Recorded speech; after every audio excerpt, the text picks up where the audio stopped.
Buenos días.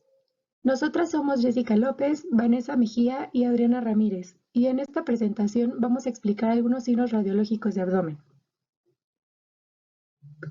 Para iniciar, debemos recordar la rutina para la evaluación de las radiografías abdominales. Esta puede ser de adentro hacia afuera o de afuera hacia adentro. Si fuera de adentro hacia afuera, lo inicial sería checar los órganos y vísceras como el hígado, el vaso, los intestinos. De aquí nos podríamos pasar a las sombras de los psoas, los contornos y posiciones renales. Nos podríamos encontrar también con alguna calcificación abdominal, algunos patrones gaseosos abdominales y de aquí pasarnos hacia los huesos. Y de igual forma tenemos que analizar los tejidos blandos de esta área. Si fuera al contrario, de afuera hacia adentro, empezaríamos con los tejidos blandos y terminaríamos con las vísceras y los órganos. También es importante recordar la escala de grises que se manejan en las radiografías. Esto se refiere a las diferentes densidades y cómo se van a expresar en la radiografía. Aquí vamos a tener los negros oscuros, que estos van a ser los hipodensos, y en estos van a manejar más el aire. De aquí nos vamos a pasar a un gris oscuro, que va a ser la grasa. Nos pasamos hacia un blanco tenue, que aquí ya empieza a tener un poco más de densidad. El agua sería la característica y de aquí nos pasaríamos hacia una más densa, que sería ya las calcificaciones, los huesos, y terminando ya hacia un blanco hiperdenso, que va a ser más fuerte el color, y estos van a estar caracterizados por metal, que pueden ser tornillos, placas o algún otro objeto externo.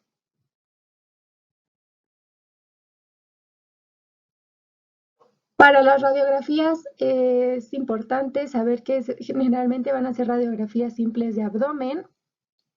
Aquí, como ya les dije, se tiene que evaluar la rutina tal cual como en todas las otras radiografías, incluyendo tórax. Y aquí vamos a tener una serie radiológica de abdomen agudo. En estas vamos a tener diferentes proyecciones y los aspectos que tenemos que evaluar. Se tiene que evaluar en la proyección abdominal en decúbito supino, ya que esta nos va a hacer que el gas se vaya hacia arriba, y esto nos va a mostrar el patrón intestinal, nos puede mostrar también alguna calcificación o masa. También se tiene que hacer en decúbito prono, igual para poder evaluar el segmento recto sigmoide de acuerdo al gas que se va hacia arriba. También en posición de pie, esto porque nos va a enseñar los niveles hidroaéreos que se puedan presentar, también como la burbuja gástrica, y en esta se incluye también una radiografía de tórax, igual de pie, para ver si hay algún aire libre que nos pueda demostrar también alguna neumonía o algún derrame pleural. En cuanto a la distribución normal del gas y en líquido en el abdomen, tenemos que considerar que hay algunas estructuras que generalmente van a tener algún nivel hidroaéreo, como el estómago, y hay algunas estructuras que generalmente no deberían de tener niveles hidroaéreos, como en el intestino grueso. Además, tenemos que considerar el gas que pudiera estar presente en ella. En esta presentación, pues vamos a tocar diferentes puntos, como la obstrucción intestinal, la patología infecciosa, hablando de colecistitis, pancreatitis, diverticulitis, además de la litiasis de la vía biliar, la sospecha de perforación como neumoperitoneo, vólvulos intestinales, ascitis, cuerpos extraños, litiasis de otras estructuras, la isquemia mesentérica, el traumatismo abdominal y la apendicitis aguda. Iniciando con la obstrucción intestinal, bueno, aquí vamos a tener la radiografía simple de abdomen. Como les mencioné, se tiene que evaluar de adentro hacia afuera o de afuera hacia adentro. Aquí en la obstrucción intestinal principalmente vamos a tener una dilatación de las asas intestinales. Estas van a ser de distribución central y van a tener las válvulas conniventes y conferenciales.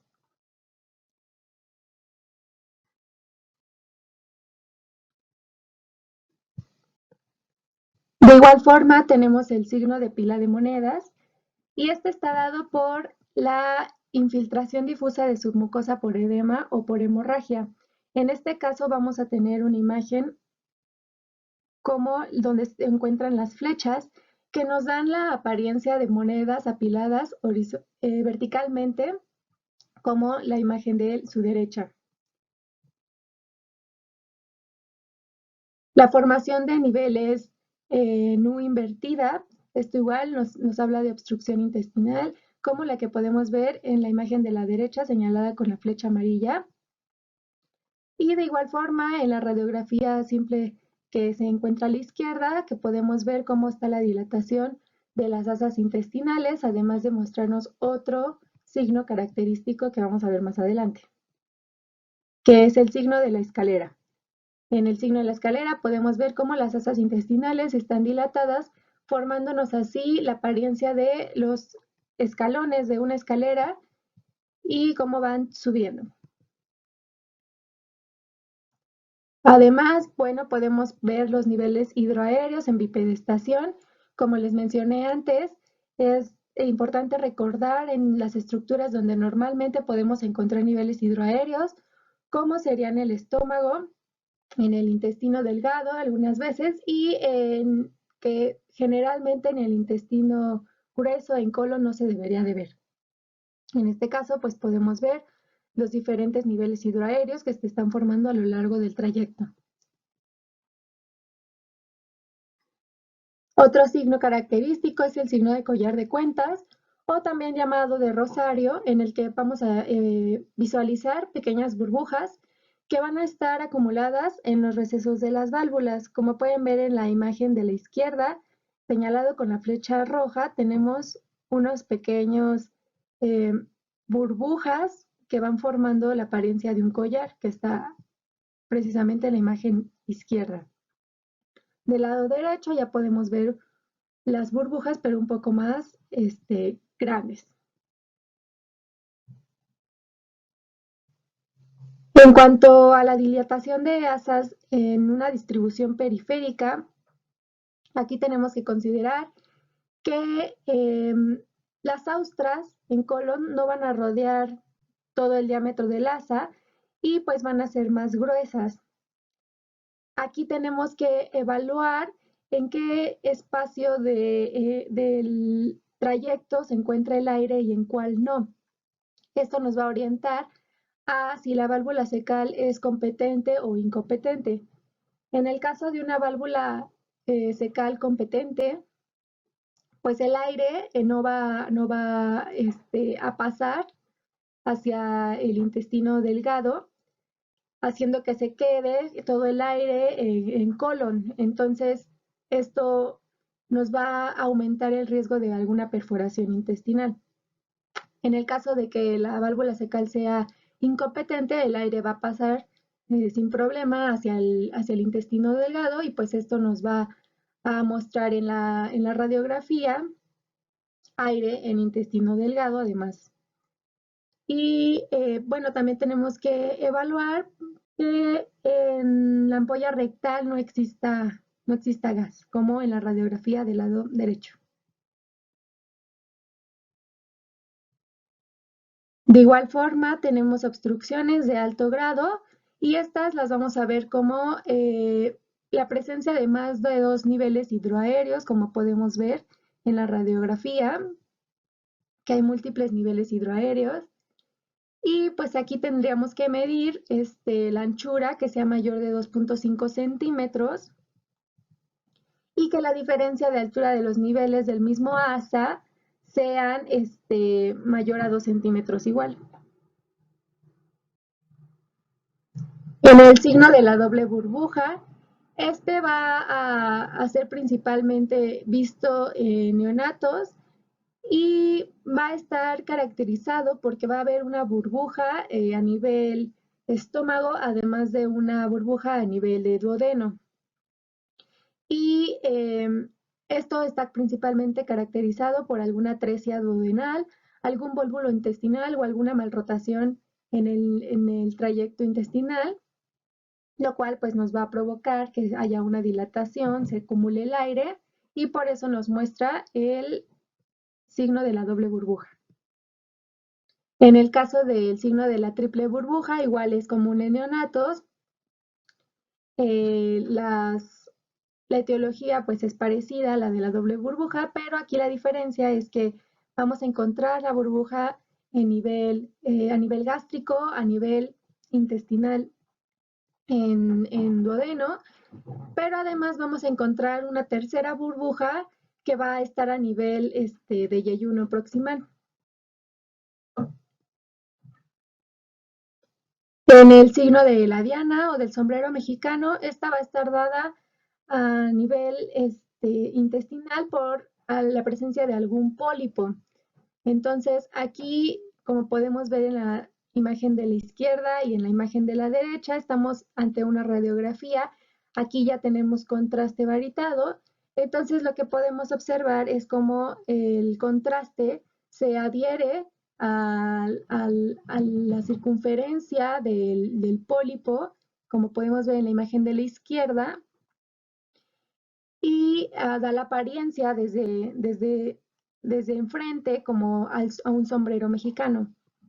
En la imagen de la derecha podemos observar como también el contraste va a pegarse a la circunferencia y nos va a formar con la flecha negra el pedículo del pólipo, mientras que con la flecha roja nos está mostrando la cabeza.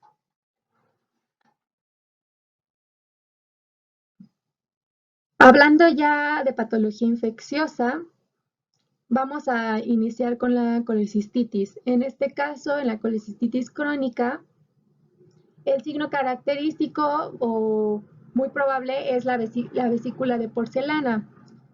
Esto se refiere a una calcificación mural de la vesícula, lo cual nos está enseñando la flecha blanca, que como vimos al principio, gracias a las densidades podemos ver que esta va a ser más densa que la del aire, por ejemplo, que podemos ver aquí una burbuja.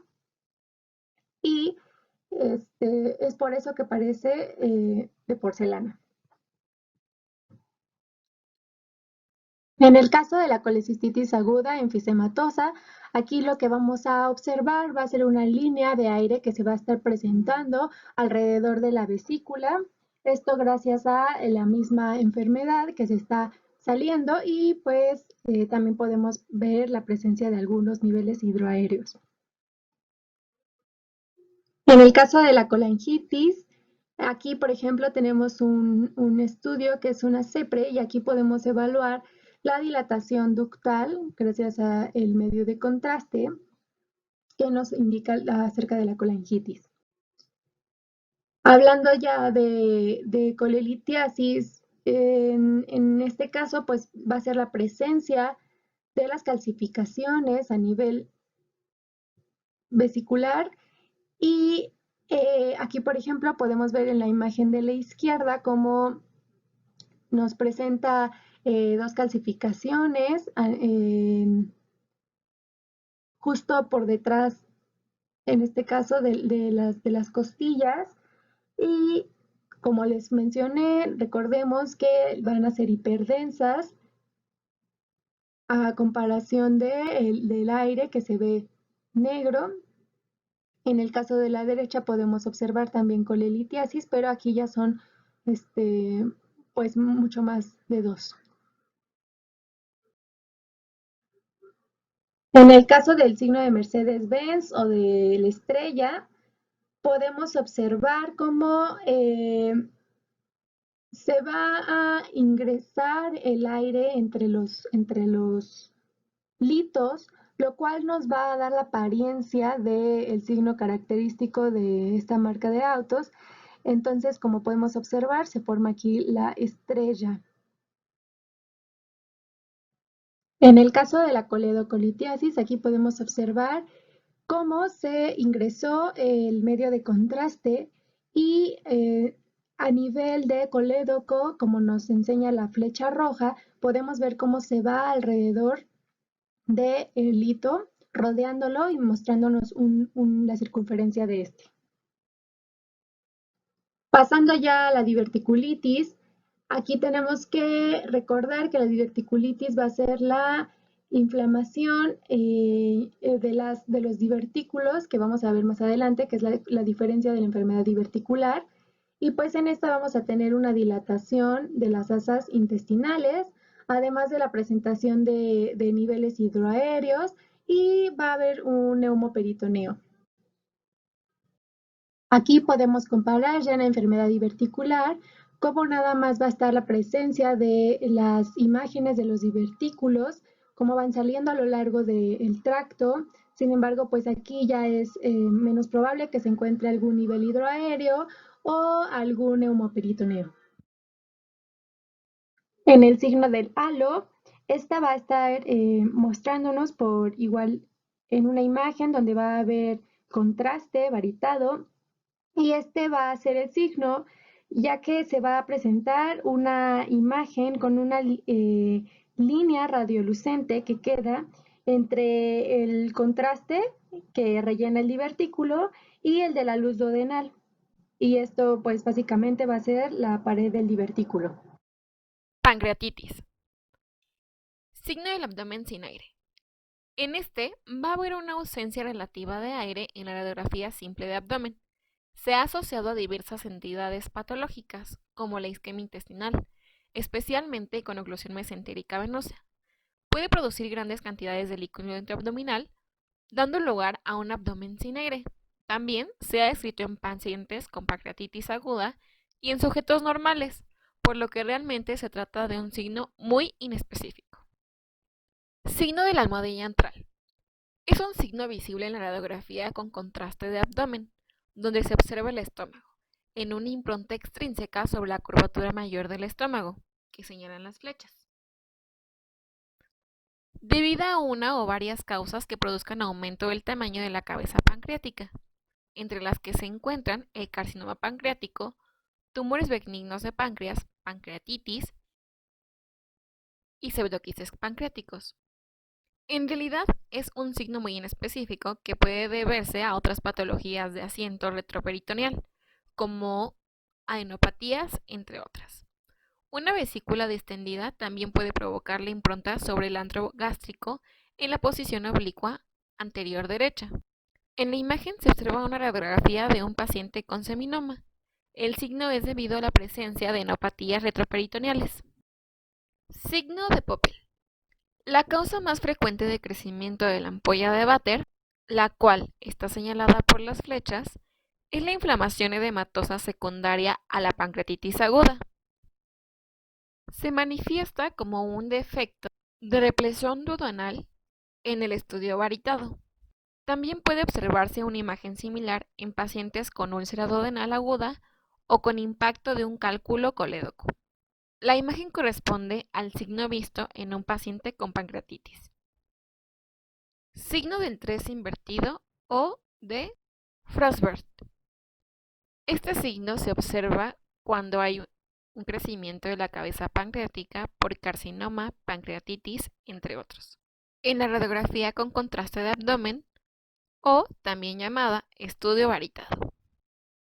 La parte central del 3 corresponde a la zona de fijación de la pared duodenal, donde está la papila. Las dos impresiones por encima y por debajo de este punto, están indicadas con una flecha, corresponden al crecimiento pancreático, asociado al edema o infiltración de la pared duodenal, que puede ocasionar pérdida de un pliegue en esta. También se ha descrito en el carcinoma duodenal. Esta imagen corresponde a un paciente con carcinoma pancreático. Sospecha de perforación neumoperitoneo. El neumoperitoneo se define como la presencia de aire en la cavidad peritoneal, sin antecedentes quirúrgicos previos. La causa más frecuente es la perforación de una víscera hueca hasta en el 90% de los casos. Sin embargo, Puede ocurrir que el neumoperitoneo esté producido por procesos que no precisan tratamiento quirúrgico. Es el llamado neumoperitoneo benigno, no quirúrgico, idiopático o asintomático. Hay múltiples causas que pueden originarlo, entre ellas el uso de ventilación mecánica. En la radiografía simple de tórax, por perforación de víscera hueca o laparotomía reciente, más frecuentemente ulcus péptico, hay presencia de aire bajo ambos semidiafragmas, como el que estoy señalando en este momento. El signo de Leo-Rigler, conocido también como signo de la doble pared, corresponde a la visualización de ambas superficies de la pared intestinal por la presencia de gas en contacto con ellas, tanto en el interior del asa como por fuera de esta, por presencia de neumoperitoneo, señalados con el signo de más. Vólvulo intestinal. El vólvulo se presenta cuando hay torsión de un segmento del colon lleno con aire sobre su mesenterio. Hasta en el 90% de los casos se afecta el colon sigmoide, pero el vólvulo puede incluir el ciego en menos del 20% o el colon transverso. El vólvulo sigmoide se diferencia del vólvulo cecal o del colon transverso por el aspecto en la radiografía simple de abdomen. El vólvulo sigmoide produce un aspecto característico de tubo interno doblado o grano de café.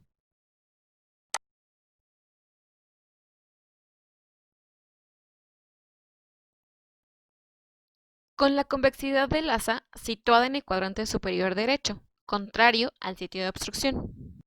El vólvulo cecal en la radiografía simple de abdomen muestra una estructura característica llena de aire en forma de vellón en el cuadrante superior izquierdo, en oposición al sitio de obstrucción. El vólvulo de colon transverso en su aspecto radiográfico de este trastorno es similar al del vólvulo sigmoide, pero el enema con gastrografín revela una obstrucción más proximal. Ascitis. La ascitis es la acumulación de líquido en el abdomen, concretamente dentro de la cavidad peritoneal. En 3 de cada 4 casos es secundaria a la cirrosis hepática. La ascitis también puede ser producida por enfermedades renales, cardíacas, pancreáticas, tumores o infecciones como la tuberculosis. La clave diagnóstica es el análisis de las líneas grasas en la radiografía simple de abdomen, por lo que los signos de ascitis que se observan son el signo del ángulo hepático. El ángulo inferolateral del hígado es normalmente visible en la radiografía simple de abdomen, gracias a la presencia de grasa peritoneal. El ángulo se borra por la presencia de líquido en esta localización, como vemos en la imagen. Este signo tiene un valor limitado como indicador de la presencia de líquido intraperitoneal, ya que el ángulo hepático no se ve en más de un tercio de sujetos, especialmente en radiografías de escasa calidad técnica. Sin embargo, si la grasa extraperitoneal lateral al hígado se ve con claridad, debe verse también el ángulo hepático. De lo contrario, debe sospecharse de la existencia del líquido intraperitoneal. Signo de la banda del flanco. Normalmente en la radiografía simple de abdomen vemos una banda vertical radioopaca, llamada grasa del flanco, entre el colon ascendente o descendente y la pared abdominal. Cuando existe hemoperitoneo o ascitis, el líquido se introduce en este espacio, ensanchándolo y oscureciendo las austras del colon y la línea peritoneal. En la imagen ampliada vemos la banda grasa de flanco estrechada y un aumento de la distancia desde esta línea hasta el colon. Signo de la cresta ilíaca. Cuando existe ascitis, el líquido aumenta la densidad del peritoneo en la radiografía simple de abdomen, haciéndolo lucir radioopaco, cuya interfase con la grasa peritoneal produce una línea vertical radiolúcida sobre la cresta ilíaca, tal como muestran las dos flechitas. Signo de las orejas de perro. En presencia de líquido libre en la cavidad peritoneal, al adoptar la posición de decúbito supino, esta desciende por efecto de la gravedad hacia las porciones más bajas de la pelvis, acumulándose en las reflexiones pélvicas del peritoneo. Al llenarse los recesos pélvicos laterales a ambos lados de la vejiga urinaria, se forma una imagen radiopaca simétrica que recuerda las orejas de un perro, por lo cual recibe el nombre. Signo del abdomen en vidrio deslustrado. Es el signo de ascitis masiva en la radiografía simple de abdomen. El signo consiste en el aumento de la densidad abdominal donde se observa radiopacidad ligera, lo que causa borrosidad de los contornos de los órganos intraabdominales y el borramiento de planos grasos, producido como consecuencia de la presencia de líquido acítico. El efecto recuerda a una imagen vista a través de un vidrio esmerilado. Signo de las asas centralizadas. En esta imagen se observa el signo del vidrio deslustrado y las asas agrupadas en la posición centroabdominal ocasionada por el líquido en la cavidad. El líquido en la cavidad peritoneal es el que hace que las asas se centralicen. Cuerpos extraños. La migración de un dispositivo intrauterino en la cavidad abdominal es una complicación poco frecuente de este eficaz método anticonceptivo. Sin embargo, debe sospecharse ante la imposibilidad de visualizar los hilos del dispositivo, vía vaginal y la ausencia intrauterina del mismo por ecografía. Si bien la migración abdominal puede ser asintomática, algunos casos pueden producir clínica de severidad variable, incluyendo dolor abdominal y complicaciones derivadas de la formación de adherencias o la perforación de vísceras pélvicas y abdominales. Su detección intraabdominal debe sospecharse en primer lugar por ecografía y confirmarse mediante radiografía simple de abdomen. Una vez localizado el dispositivo migrado, se recomienda su extracción inmediata, incluso en casos asintomáticos, con el fin de evitar las complicaciones derivadas de su desplazamiento. La laparoscopía será de primera elección en estos casos para la extracción. En esta imagen se observa el dispositivo intrauterino radioopaco. La presencia de cuerpos extraños en el recto va a tener como la etiología más frecuente la inserción por erotismo anal, seguida por violación, entre otros, lo que puede llegar a causar perforación de víscera hueca. Esta es una radiografía simple de abdomen en decúbito de un paciente con una botella de refresco. En la radiografía se muestra el contorno de la botella radioopaco, la cual se encontraba a más de 10 centímetros del margen anal, para la cual se realizó la parotomía exploratoria para su extracción, encontrándose perforación del sigmoides con el objeto libre encabido.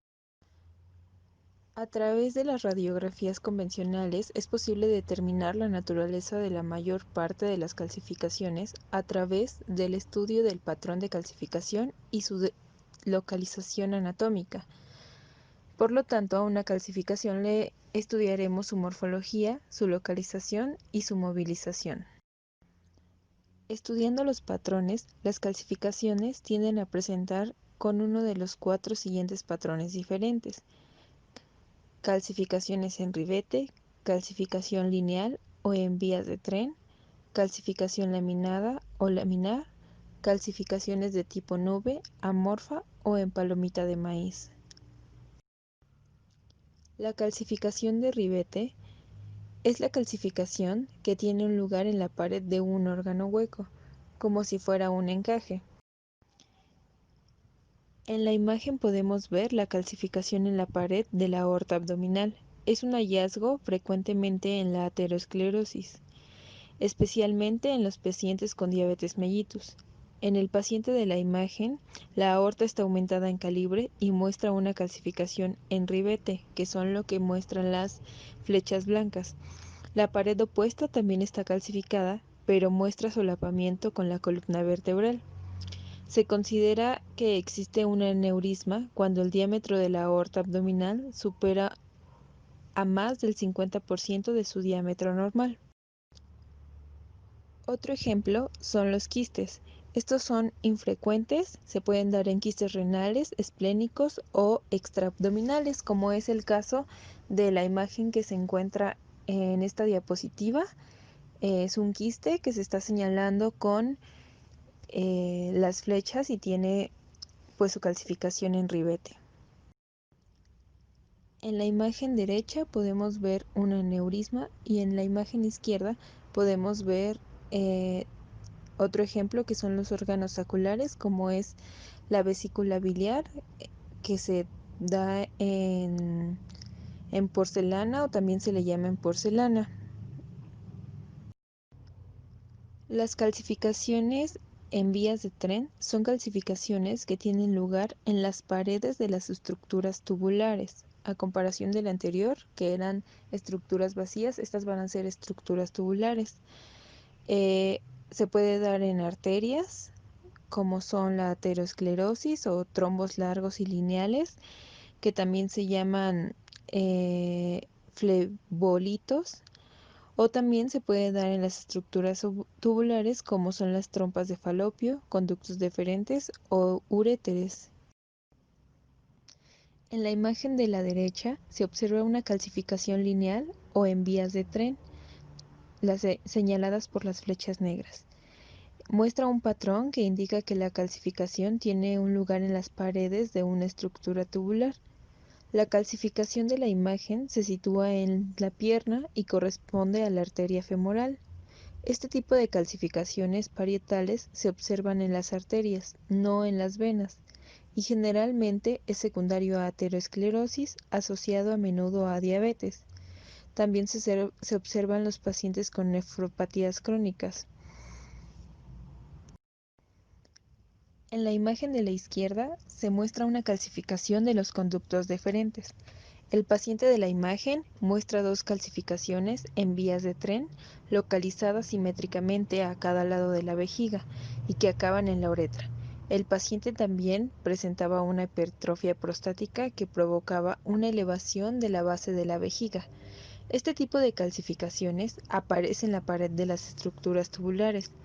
Su localización la identifica como una calcificación de las paredes de los conductos deferentes, un problema que es más frecuente y que se inicia de manera más temprana en los pacientes diabéticos en comparación con el proceso degenerativo natural.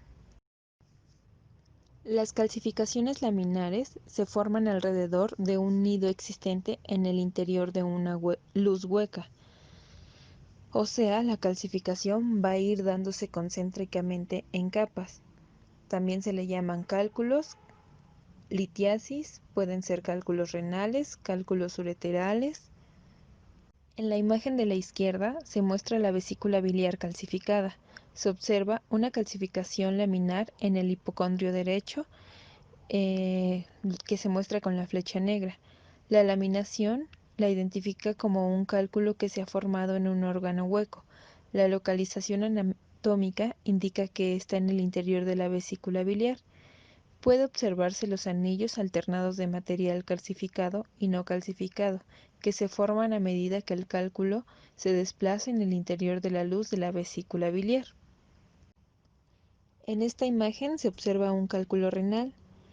Es una pequeña calcificación que se superpone a la silueta del riñón. A pesar de que el cálculo es demasiado pequeño como para que sea posible reconocer la laminación, su localización sugiere que se trata de un cálculo renal. Dada su mayor sensibilidad, la búsqueda de cálculos debe de ser mediante tomografía. Sin embargo, también la radiografía convencional para la identificación de los cálculos renales y ureterales es adecuada. La calcificación de tipo nube o amorfa o en palomita de maíz se forma en el interior de un órgano sólido o de un tumor. En el cuerpo del páncreas, una calcificación de este tipo es patognomónica de pancreatitis crónica. También puede haber adenopatías, adenocarcinomas productores de mucina, calcificaciones de los tejidos blandos, etc. En esta imagen podemos ver a detalle el hipocondrio izquierdo de una radiografía convencional de abdomen que muestra calcificaciones amorfas, la de las flechas negras, lo cual implica que se localiza en un órgano sólido o en un tumor. La distribución anatómica de la calcificación corresponde al páncreas. Estas calcificaciones son patognomónicas de pancreatitis crónica, una enfermedad crónica e irreversible que produce atrofia del páncreas, con diabetes, y que en la mayor parte de los casos es secundaria al alcoholismo. En la imagen de la derecha se observa una calcificación amorfa o en palomitas de maíz en la pelvis de una mujer de 48 años de edad. Este tipo de calcificaciones sugieren su formación en un órgano sólido o en un tumor. La imagen muestra la localización anatómica y el aspecto clásico de un leiomioma uterino calcificado. En la imagen de la izquierda se observan calcificaciones amorfas en los tejidos blandos que cubren la cadera. lo cual sugiere que estas calcificaciones se han formado en el interior de una estructura sólida. El paciente tenía antecedentes de traumatismo previo en esta zona. La osificación heterotópica, que podría tener un aspecto similar, también puede aparecer en los tejidos blandos tras un traumatismo, pero generalmente tienen un patrón más organizado con áreas bien diferenciadas del hueso cortical y del hueso trabecular. También les dejo esta tabla donde está dividido por área, eh, por forma anatómica, por qué posible órgano está dañando y alguna de las causas que podrían estar causando esa calcificación para que nos guíen un poco al diagnóstico. Para el estudio de un traumatismo es importante revisar todas las estructuras óseas para ver si hay una fractura, en este caso de las costillas bajas, de las vértebras, de la cadera e incluso del fémur.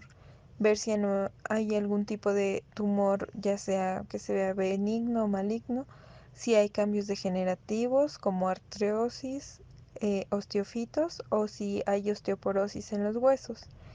Para ver los traumatismos en los órganos sería necesario usar una tomografía. En lo que concierne a la apendicitis, el dato radiológico es un fecalito apendicular o también llamado apendicolito.